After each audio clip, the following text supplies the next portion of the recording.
Aime TV Show. Hey yo, what's poppin' my people? I hope ko mumeze fresh kandi nicyo mbifuriza umunsi ku munsi. Nizere ko iminsi yanyu mikuru ikomeje kugenda neza kandi biragaragara ku maso, biragaragara mu bitekerezo, biragaragara mu bikorwa. Mukora neza, dukora neza. Ibikorwa byacu bishimwa n'Uwiteka kandi dushima Imana ko bukeye bugacya turi amahoro.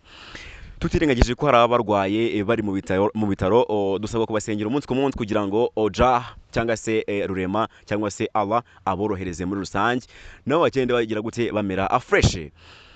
Wowe uri kureba ino video ndagusuje kandi nkuhaye ikaze nkubwira ni kabisa keep in touch, komeza ubane natwe ni kuri Aime TV Show. Ngewe nitwa Aime, twabaziye ni umwaka tugenda tuwusoza kabisa twipanga duhindura view y'umunsi si view y'ejo. Abantu uyu munsi si abantu bejo kuri Aime TV Show nabwiye ko nzanguzanira abantu ba danje bameze fresh ewana bakwenspira bagwa byinshi ushaka bagukorera umunsi muri rusange.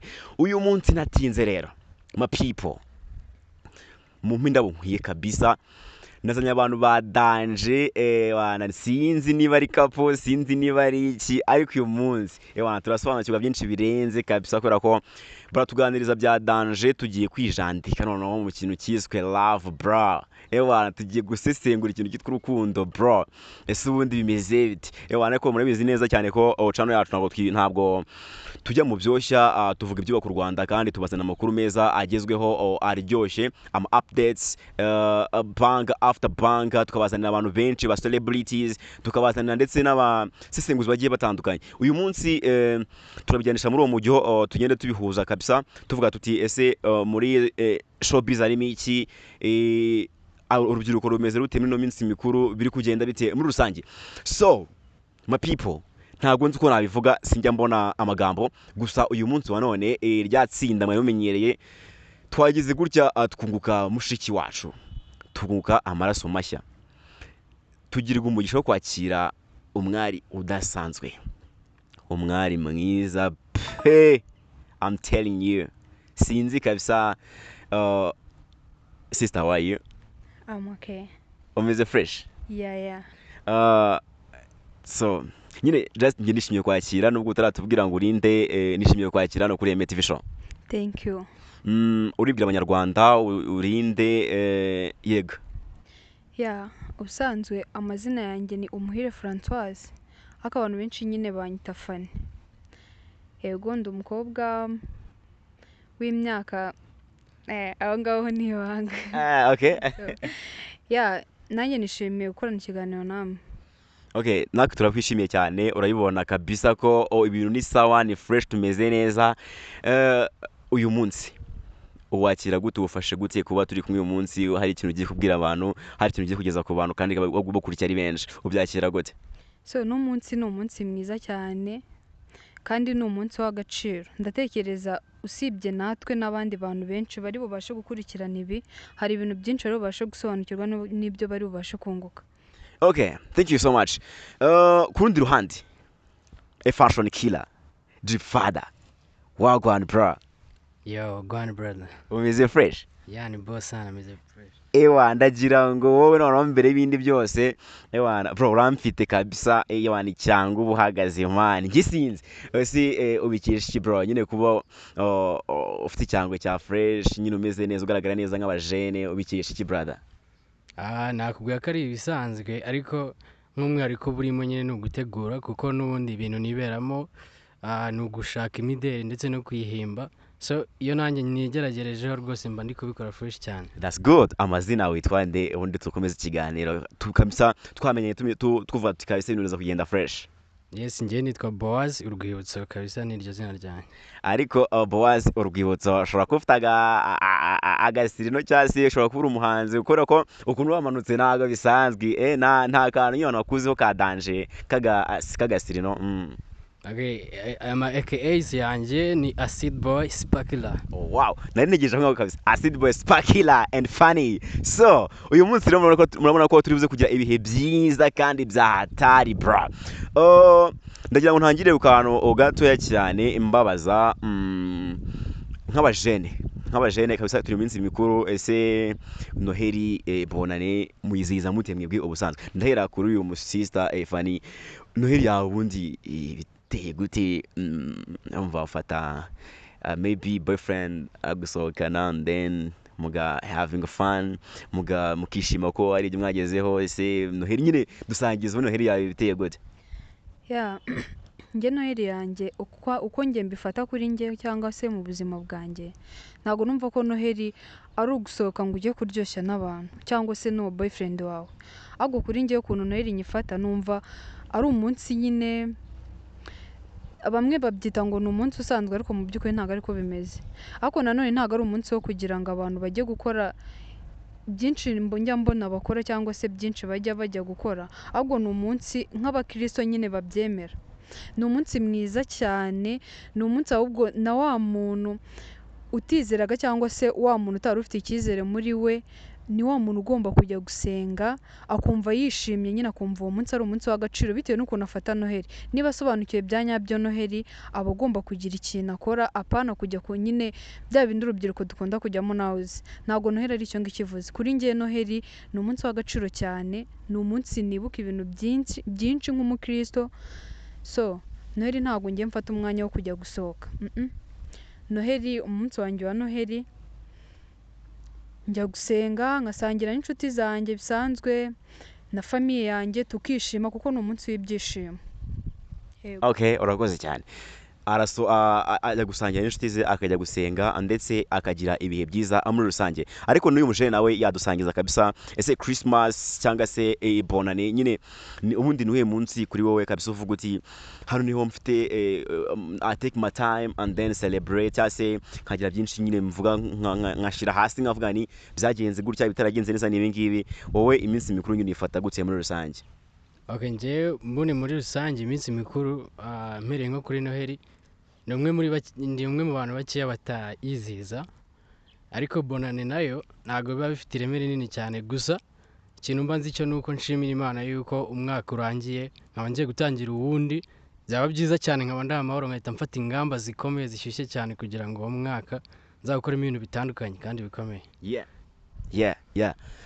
murumva ko abajene kabisa uko tuba dutangiye mubibona bivuze ko bagiye kuduha ibintu byinshi kandi byiza ndetse bize kutugirira akamaro muri rusange mbaye ikaze mwese rero mukomeje kugenda mudukurikira mutwereka urukundo just make sure you subscribe this channel ni channel yanyu ni channel yacu inyuza ibintu byinshi bitandukanye ndashingiye mbahereza ibintu bya danger minsi iri imbere batangiye kubakorera amadocumentaries amakuru y'imyidagaduro ni menshi abasesenguzi ni benshi noneho ebana abajene banjye bambwiye bati umwaka utaha tugiye kuzana amavuta mashya amaraso mashya muri rusange ladies and gentlemen reka twinjiye dutya rero ntabwo nshaka kujya kure ndagira ngo dukomeze turelaxinga dufasha urubyiruko rwinshi kuba rukomeza rwisanga muri ibi bintu dukora cyangwa se dukunda tubamo umunsi ku munsi ndagira ngo mumfashe hari akantu kamaze iminsi navuga ko mu rubyiruko kamajije kuba nk'umuco kugira boyfriend w'umukobwa kugira girlfriend w'umuhungu ni ibintu nyine bihari twabifata nka pati y'ubuzima mu buryo bumwe cyangwa ubundi ariko hari ubwo bijya wenda biba ugasanga bibaye in negative way ugasanga bibaye mu buryo nyine utasobanura ariko twebwe uyu munsi tuje kugira ngo tugire icyo tuvugaho uyu munsi ikituzanye ni iki rero ladies and gentlemen ndagira ngo mbinjize gutya ingingo y'uyu munsi ndashaka ko tugenda tuvuga ese urukundo hagati y'umuhungu n'umukobwa urukundo hagati y'umuhungu n'umukobwa bigendera kuki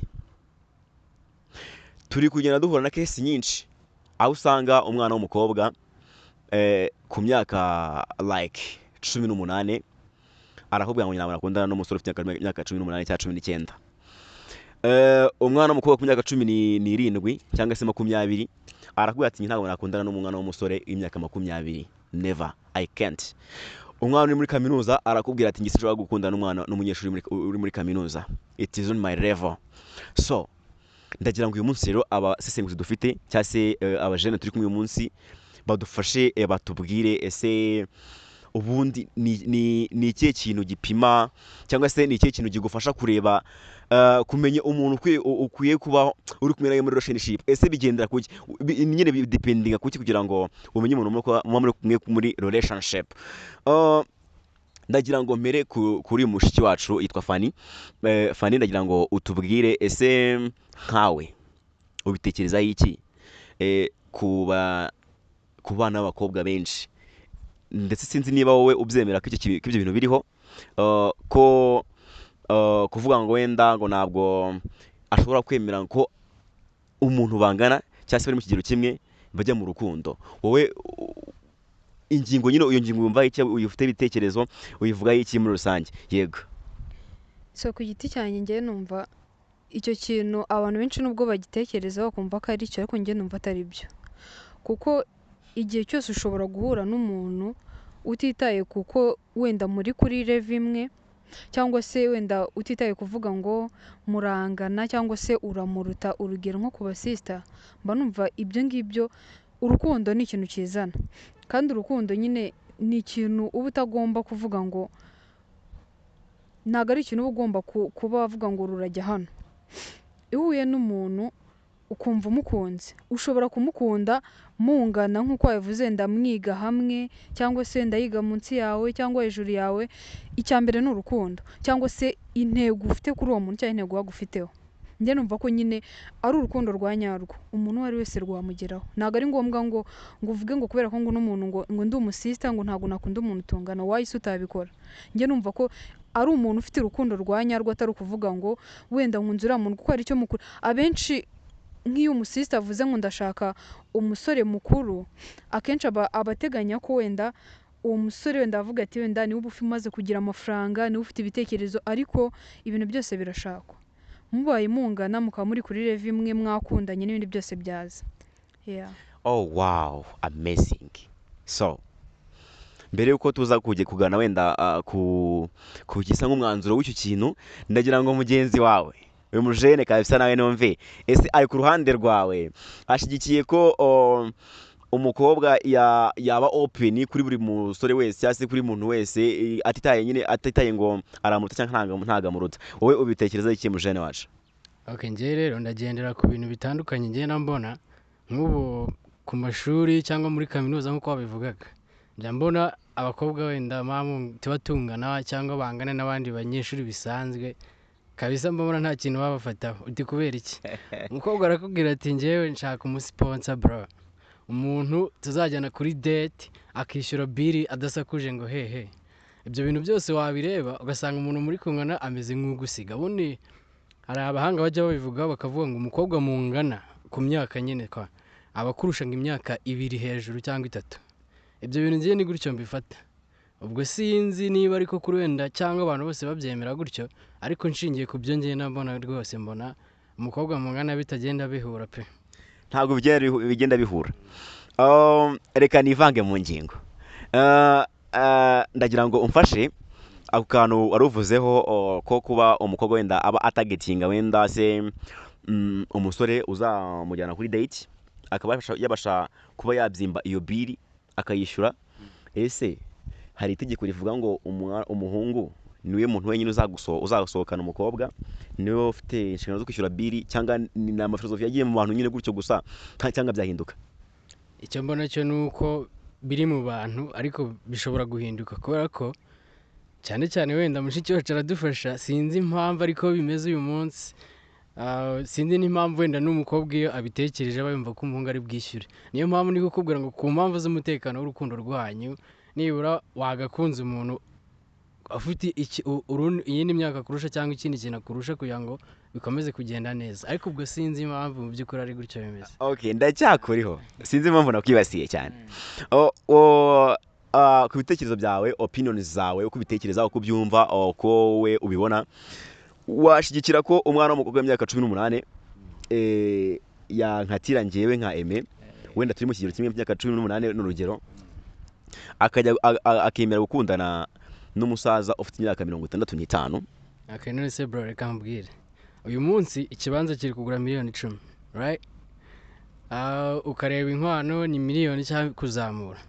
ukareba ibintu by'ibikoresho byinshi byose uba ukeneye, ugasanga njyewe umujene w'imyaka 21 cyangwa n'itanu ibyo bintu ntabwo mbifite already, kandi umukobwa tungana w'imyaka 25 ungana nkanjye mu by'ukuri arumva ashaka gushaka, arumva ashaka kujya mu rugo kandi rwiza, ntabwo arava iwabo barya chips, barya ibintu byose nkajye kurya ibijumba cyangwa umushogora ahandi hantu ku ruhande, urumva harimo ikibazo. Ariko nibura iyo yiboneye umuntu uri gentle wakoze ku biceri w'imyaka hejuru akamubona bigakunda, numva ariko byakagenze kabisa ku mpamvu z'umutekano w'urukundo rwabo. Alright, akomeje kwitsaho kantu ku mpamvu z'umutekano wabo, ku mpamvu z'umutekano w'urukundo rwabo.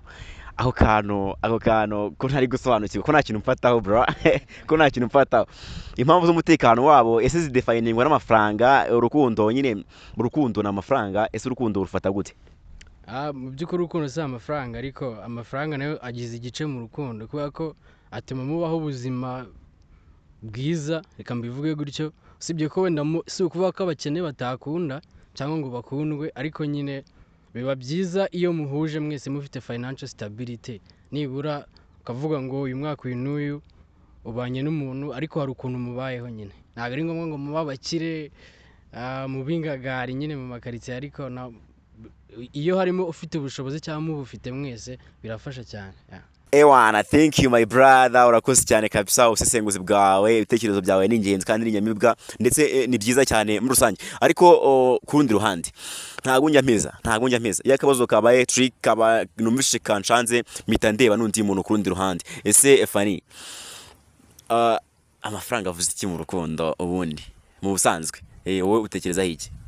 So amafaranga njye ukuntu mbitekereza, amafaranga ari mu bintu bikomeza urukundo, ariko ntago amafaranga asobanura urukundo. Kuko mbere y'uko ukundana n'umuntu, hari nk'ukuntu umukobwa akundana n'umuhungu akahita amubaza ngo uhembwa amafaranga angahe. Icyo gihe mu by'ukuri ntago umukobwa aba ashaka urukundo, ntago aba ashaka amafaranga uhembwa. Rero njye ukuntu mbyumva, amafaranga yego nayo aba mu bishimangira urukundo, bitewe n'uko wenda buri kimwe cyose muri urwo rukundo mukeneye mushobora kuba ibyinshi mwabikora, ariko ntago bisobanuye ko amafaranga adahari nabwo mutakundana kandi urukundo rwanyu rugafata. Ubwo amafaranga nayo ni kimwe mu bishimangira urukundo, ariko ntago bisobanuye yuko 100% kugira ngo ukundane n'umuntu agomba kuba ari amafaranga. Oh wow, that's good. Icyumvikana na twasorezaho nanjye nakongeraho, bajene basore bato take time to build yourself. Shaka amafaranga, kora cyane, ntabwo uzajya gutereta umwana w'abandi uzi neza ko nta kuntu uhagaze.